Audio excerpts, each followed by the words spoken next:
India Sheikh হাসিনারে নিয়ে একটা দাবা খেলাইতে চাইছিল নির্বাচনের আগে, মানে নির্বাচন বানচাল করার জন্য তারা কিন্তু একটা ছক করছিল, মানে শেখ হাসিনাকে নিয়ে। কিন্তু তাদের সব পরিকল্পনা কিন্তু ভেস্তে গেল, আর একদিন পরেই কিন্তু নির্বাচন। ইন্ডিয়াকে যদি ডোনাল্ড ট্রাম্পও এই জায়গায় আসে, হেও লাভ থেকে মনে করেন ভাগবে। বাংলাদেশের নির্বাচন হবে তো হবেই, এবং সুষ্ঠু নির্বাচন হবে, হবে না শুধু হতেই হবে।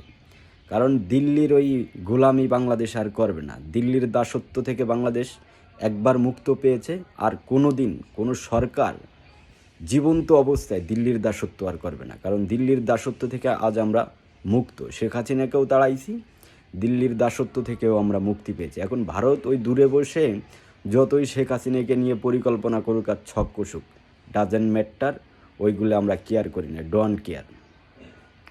এজন্য ভালোর ভালো ওই শেখ হাসিনাকে বাংলাদেশে ফেরত দিয়ে বাংলাদেশের সাথে ভালো সম্পর্ক তৈরি করো, এটাই তোমাদের জন্য মঙ্গল হবে আমি মনে করি।